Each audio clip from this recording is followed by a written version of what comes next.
আচ্ছা, গত বছর জুলাইয়ের কথা ছাড়লাম, গত 10 মাসে সেনার কোনো সম্পত্তি আক্রান্ত হয়েছে? একটাও সম্পত্তিও আক্রান্ত হয়নি। কেন হয়নি? আচ্ছা, রেডিসন হোটেল আক্রান্ত হলে কিংবা চট্টগ্রামের মেহেদিবাগ গেস্ট হাউসে আগুন ধরালে কি গুলি ছুড়তো না সেনাকর্মীরা? কিংবা এত যে অজস্র তাদের বিজনেসের জায়গা, সেখানে যদি আগুন ধরাতো ছাত্র জনতা সেনার উপর রাগ করে, তাহলে কি সেনা গুলি ছুড়তো না?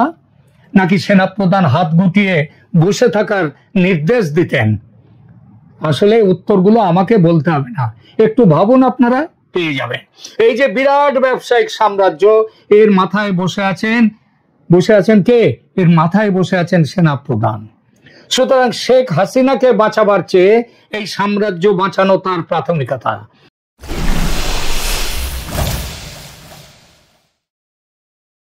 সেনাবাহিনীকে বলা হয় সবচেয়ে ডিসিপ্লিনড বাহিনী।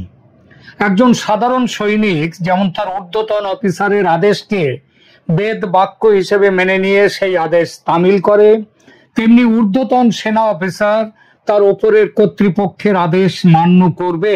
এটাই হলো সেনাবাহিনীর শৃঙ্খলা। চেন অফ কমান্ড অনুযায়ী চলে সেনাবাহিনী, যন্ত্রের মতো। নিচু তলায় কেন, অপর তলাতেও প্রশ্ন করার অধিকার নেই। কেন করব বা কেন যুদ্ধ করব বা কেন গুলি চালাবো, এরকম প্রশ্ন করার অধিকার যদি চায় বাহিনী, তবে সেটা শৃঙ্খলাযুক্ত বাহিনী আর থাকে না। বাংলাদেশ সেনাবাহিনীর মাথায় আছেন দেশের রাষ্ট্রপতি, তিনি সেনার নিয়মতান্ত্রিক প্রধান। তবে প্রশাসনিক প্রধান হলেন প্রধানমন্ত্রী। রাষ্ট্রপতি চলেন মন্ত্রিসভার পরামর্শে, মন্ত্রিসভার প্রধান হলেন প্রধানমন্ত্রী। রাষ্ট্রপতি তার আদেশ নির্দেশ জারি করেন প্রধানমন্ত্রীর মাধ্যমে। গত বছর বাংলাদেশে যে রাজনৈতিক উথাল পাথাল ঘটলো, সেটা শেষ পর্যন্ত যেখানে এসে পৌঁছলো, তেমনটা হতে পারত না যদি শেখ হাসিনার সরকারের নির্দেশ মেনে সেনাবাহিনী সেদিনের সেই উচ্ছৃঙ্খল জনতাকে দমন করার জন্য উপযুক্ত ব্যবস্থা গ্রহণ করত। উচ্ছৃঙ্খল বললাম বলে কারো কারো হয়তো রাগ হতেই পারে, কিন্তু সেদিন অন্তত দেখিয়ে দিয়েছে, এবং তারপরের গত 10 মাস দেখিয়ে দিয়েছে যে ওই বাহিনী ছিল, ওই জনতা ছিল উচ্ছৃঙ্খল। কিন্তু সেনাবাহিনী তার নিয়োগকর্তার নির্দেশ মানতে সরাসরি অক্ষমতা জানায়। তাদের এই অক্ষমতা সাহস যোগায় জনতাকে। আজ প্রমাণ হয়েছে সেদিনের জনতার আন্দোলন মুক্তিকামী মানুষের আন্দোলন ছিল না, সেটা একান্তভাবেই ছিল বিদেশি ষড়যন্ত্র এবং তার সঙ্গে দেশি ষড়যন্ত্র। অনেকে সেনাপ্রধানকেও এই ষড়যন্ত্রের অন্যতম শরিক বলছেন ডিপ স্টেটের থেকে বিপুল পরিমাণ অর্থ পেয়েছেন সেনাপ্রধান স্বয়ং। এর সত্য মিথ্যা সম্পর্কে স্পষ্ট করে বলা যায় না, এটা সত্যি নাও হতে পারে, কেননা প্রমাণ নেই। তাই মিথ্যা হওয়ার সম্ভাবনাই বেশি, অন্তত এখন এইটুকু ধরে নিলাম। একটা কথা আমার মনে বারবার এসেছে, সেনাপ্রধান কেন ব্লান্টলি সেদিন প্রধানমন্ত্রীকে বলেছিলেন যে সৈনিকরা আন্দোলনকারীদের উপর গুলি চালাতে অস্বীকার করেছে? তিনি কি বাহিনীর সাধারণ সদস্যদের মতামত জেনেছিলেন? মতামত জানার জন্য কি কোনো ভোট গ্রহণ করেছিলেন? যতদূর জানি সেরকম কিছু হয়নি, হওয়ার কথাও নয়। বাহিনী শুধু নির্দেশ মেনে চলে, ওপর থেকে নিচে অবধি যে নির্দেশ আসে সেই নির্দেশ। তাদের নিজেদের ব্যক্তিগত মতামত থাকতেই পারে, কিন্তু পেশাগতভাবে কোনো মতামত থাকতে পারে না। নির্দেশ মানাটাই সেনাবাহিনীর কাজ। তাহলে গুলি চালানো এবং রাইফেল নামিয়ে রাখার সিদ্ধান্ত কার এবং কেন এমন সিদ্ধান্ত?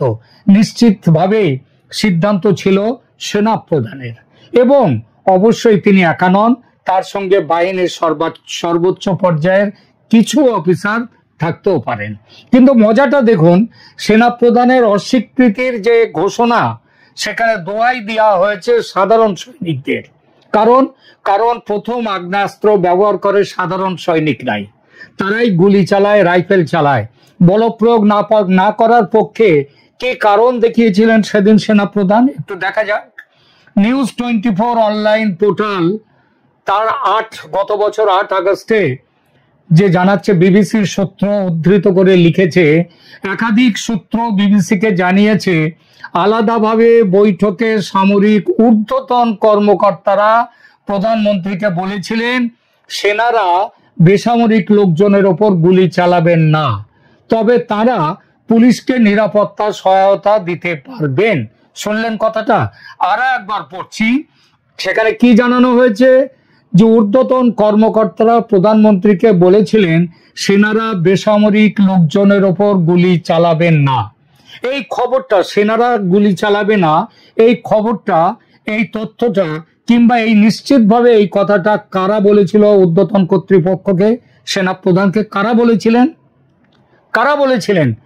কারা তো পুলিশকে, তারা বলেছিলেন পুলিশকে নিরাপত্তা দেবেন, সেই নিরাপত্তাও অবশ্য দেওয়া হয়নি। অজস্র অন্তত 3,000 পুলিশ বিভৎসভাবে নিহত হয়েছে। আরো একটা কথা, ব্যবস্থা গ্রহণ মানে গুলি চালানো নয়। গুলি চালানোর আগেও নানা রকম ব্যবস্থা থাকে, জল কামান, কাঁদানে গ্যাস ইত্যাদি, রাবার বুলেট টুলেট ইত্যাদি। যদিও সেনা রাবার বুলেট ব্যবহার নাও করতে পারে, কিন্তু সে সময়ে পুলিশের রাবার বুলেট সেনার কাছে তো রাখতে পারত সেনা। সেগুলি কি, এই যে সবগুলো ব্যবহার করা, এগুলো কি অজানা ছিল সেনা প্রধানের? দেখুন, ঠাকুর রামকৃষ্ণ পরমহংসদেব একবার বলেছিলেন, তার এতে পাওয়া যাবে, সেখান থেকে তিনি বলেছিলেন, ফনা তুলে ফোঁস করলেও কাজ হয়, দংশন করতে লাগে না। এই ফোঁসটুকুও সেদিন করেনি সেনা। তারা রাইফেল তুলে তাক করলে ভিড়ের দিকে ভিড় হালকা হয়ে যেতে পারত। কেন সেটা করেনি সেনা? প্রথম ধাপে যদি 2-5টা গুলিও যদি চলতো, যদি 2-5 জন সেখানে মরে যেত, সেখানে পড়ে যেত, তাহলেও তো ওই পরবর্তীকালে যে কয়েক হাজার, যেটা জাতিসংঘের হিসেবে 15,000 যে নিহত হয়েছে, সেটা তো হতে পারতো না। তার একটা বড় অংশ তো বেঁচে থাকতে পারতো। এখানেই প্রশ্ন, কেন সেটা সেদিন করেনি সেনা? এই প্রশ্নে সেনা কেন হাত গুটিয়ে বসেছিল সেদিন? এই প্রসঙ্গেই উঠে আসে টাকা পয়সা বা অর্থের প্রশ্ন, লেনদেনের ব্যাপার। অল্প পরিসরে এই বিষয়টি নিয়ে আলোচনা করব, সম্পূর্ণ অন্য একটা অ্যাঙ্গেল থেকে। অন্তত আমার নজরে আজ অবধি এই অ্যাঙ্গেলের কথা আমি কোনো জায়গাতে পাইনি। এটা আমার নিজেই, এটা আমার মনে হয়েছে, সেটাই আপনাদের জানাচ্ছি। অনেকেই জানেন, আবার অনেকেই জানেন না যে বাংলাদেশের সেনাবাহিনী হলো সে দেশের বৃহত্তম ব্যবসায়িক প্রতিষ্ঠান। সেনাবাহিনী বড় কর্পোরেট ব্যবসাদার। হেন ব্যবসা নেই যা করে না বাংলাদেশ সেনাবাহিনী। বাহিনী মানে তার মধ্যে ছোট একদম নিচের সিপাহীদেরও সেখানেও বাহিনী বলে ধরা হয়, কিন্তু বাহিনী মানে সাধারণ সৈনিকরা নন, উচ্চপদস্থ অফিসাররা। কি ব্যবসা তার বিবরণ শুনুন একবার। সেনা কল্যাণ সংস্থা বা SKS নামের ট্রাস্ট খুলে, এর সাথে আরো আছে নানা রকম, বিরাট এক সাম্রাজ্য গড়েছে বাংলাদেশ সেনাবাহিনী। মাথায় সেনা প্রধান এবং হায়ার অফিসাররা। কয়েকটা বিজনেস তারা যা করেছে, তাদের কয়েকটার নাম করছি এখানে, কয়েকটার নাম, সবগুলো নয়। Mongla cement factory, Mongla Bagerhat, Fauji flour mills Chittagong, diamond food industry Chittagong, Chittagong flour mills Chittagong, SK electric industry Chittagong, NSL textile mills Chittagong, Savoy ice cream factory Tejgaon Dhaka, eastern hosiery mills Tongi Gazipur, SK fabrics Tongi Gazipur, commercial units এর কয়েকটার নাম বলছি, Sena filling station Chittagong, Sainik lamps distribution centre Dhaka, subsidiaries কয়েকটা subsidiaries এর নাম বলছি, Bayazid industries, Savoy bread and confectionery, SKSAC IT and communication industries, SK textiles, SK trading house, সৈনিক lamps distribution centre, তারপর আপাং ফুড ইন্ডাস্ট্রিজ, রিয়াল, এগুলো রয়েছে। রিয়াল এস্টেটের কতগুলো কথা শোনো। রিয়াল এস্টেট ব্যবসা, বাড়িঘর তৈরি করে বিক্রি করা। সাধারণত বাড়িঘর গুলো কোথায় হয়? সেনার জন্য যে জমি নির্দিষ্ট করা, তার উপরে বাড়িঘর তৈরি করে সেইখান থেকে লাভ করবার জন্য পাবলিককে বিক্রি করা হয়। Sena Kalyan Bhaban Dhaka, Amin Mohiuddin foundation Dhaka, Mohakali land and building Dhaka, Mohakali plot number 7 Dhaka, Shyampur Ghat Dhaka, premises of weather proof packing materials industries Dhaka, SKS commercial complex Tongi Gazipur, premises of Nazir industries Tongi Gazipur, NSL mansion Chittagong, premises of tyre soles Bangladesh limited Chittagong, Mehedibagh rest house Chittagong, তারপরে আছে আরো আছে যেমন ধরুন steel house Chittagong, commercial plot at Agrabad Chittagong, premises of J RAB act limited Chittagong, Kalurghat plot 8P heavy 1/A Chittagong, সেনা কল্যাণ ভবন খুলনা, শিরোমণি industrial plot Khulna. এখানেই শেষ নয়, আপনারা দেখেন যে ঢাকার যে সব থেকে বড় সব থেকে rice hotel Radisson hotel 5 star hotel, এর মালিককে, এর মালিকও সেনাবাহিনী। এই হোটেলের সব ভিড় থাকে এবং সব থেকে বেশি দাম কেন জানেন? তার কারণ হচ্ছে এই হোটেলের বিশেষত্ব হলো এখানে যারা উঠবেন তারা সেনা মালিকানায় গল্ফ কোর্সে গল্ফ খেলতে পারবেন। এই গল্ফ কোর্স কাদের? সেনাবাহিনীর। কারা দিয়েছে জমি? সরকার। এই গল্ফ কোর্সে ওই হোটেলের সাথে যুক্ত করে সেই ব্যবসা করা হচ্ছে, যার জন্য অন্য হোটেলগুলো 5 স্টার হোটেল আরো কয়েকটা আছে কিন্তু তারা তার সাথে এতে উঠতে পারে না র্যাডিসন হোটেলের সঙ্গে।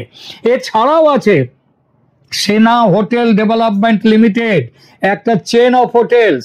ট্রাস্ট ব্যাংক আছে, trust bank Bangladesh limited, Bangladesh machine tools factory, Bangladesh diesel plant limited, এটা আগে বেসরকারি মালিকানায় ছিল, তাদের কাছ থেকে সেনা ওটা অধিগ্রহণ করে সেনা নিয়ে নিয়েছে। Bangladesh diesel plant limited. Infrastructure development company খুলে রেখেছে সেনা, রাস্তাঘাট তৈরি করছে, বাড়িঘর তৈরি করছে। মানে সেনার যে আসল কাজ দেশ রক্ষা করা, তার থেকে এই ইনফ্রাস্ট্রাকচার এই সমস্ত কাজ করার দিকে যেন ওদের বেশি নজর।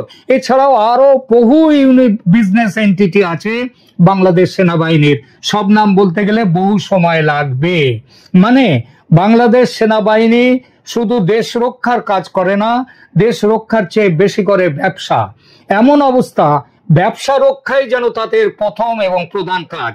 কোন ভদ্র শিক্ষিত সভ্য দেশের সেনার এমন ব্যবসায়ী সাম্রাজ্য আছে কি? আছে একমাত্র পাকিস্তান। পাকিস্তানে আছে, পাকিস্তানের সেনাকর্তারা বিশাল বিশাল জমি মালিকানা নিয়ে ব্যবসা নিয়ে তারা বসে আছেন। একমাত্র পাকিস্তান আছে, আর আফ্রিকার হয়তো 2-4টে দেশ, সেখানে হয়তো এইগুলো পাওয়া যেতে পারে, এর বাইরে কোথাও পাবেন না। এরপর আসি কেন এই প্রসঙ্গ এই জায়গাটা নিয়ে এলাম, তার কারণ হচ্ছে গত বছর জুলাইয়ে দেশ জুড়ে এত সরকারি বেসরকারি সম্পত্তি ধ্বংস হলো, বিশেষ করে সরকারি সম্পত্তি। সরকারের মেট্রো রেল পুড়েছে, পদ্মা সেতুতে আগুন লাগানো হয়েছে, টেলিভিশন স্টুডিও সেখানে আগুন লাগানো হয়েছে। অথচ সেনাবাহিনীর ব্যবসার জায়গায় কোথাও কি হাত পড়েছে? কোথাও পড়েনি, কোথাও হাত পড়েনি। কেন? তার কারণ হচ্ছে গত 10 মাসে, আচ্ছা গত বছর জুলাইয়ের কথা ছাড়লাম, গত 10 মাসে সেনার কোনো সম্পত্তি আক্রান্ত হয়েছে? একটাও সম্পত্তিও আক্রান্ত হয়নি। কেন হয়নি? আচ্ছা র্যাডিসন হোটেল আক্রান্ত হলে, কিংবা চট্টগ্রামের মেহেদিবাগ গেস্ট হাউসে আগুন ধরালে কি গুলি ছুটতো না সেনাকর্মীরা?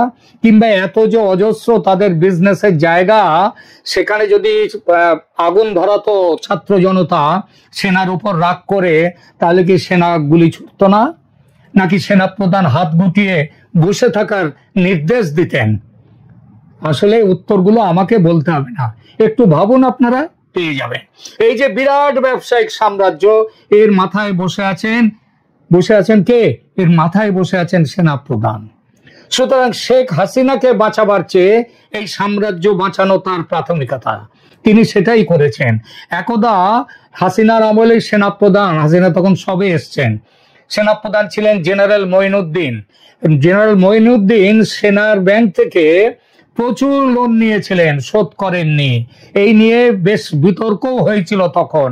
মোহাম্মদ ইউনূস 666 কোটি টাকা কর ফাঁকি দিয়েছেন।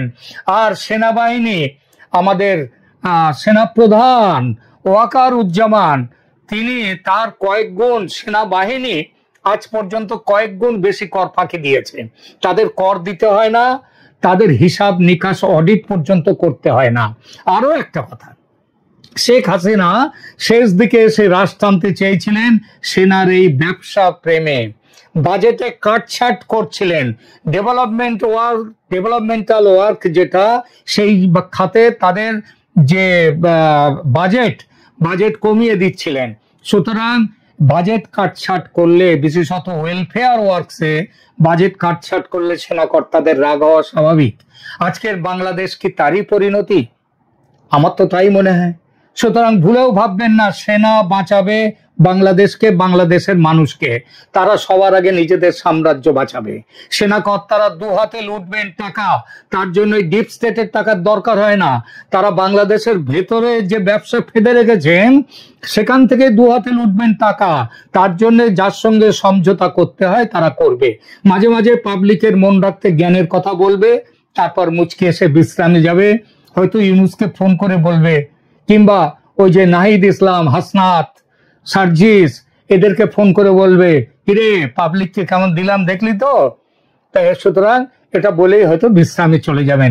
যদি আরাকান আর্মি কাল চট্টগ্রামে সেনার যে বিপুল ব্যবসায়িক প্রতিষ্ঠান আছে সেখানে দখলদারি করতে আসে, হামলা করে, তবে বাংলা সেনা হয়তো আরাকান আর্মির সঙ্গেও সমঝোতা করে নেবে।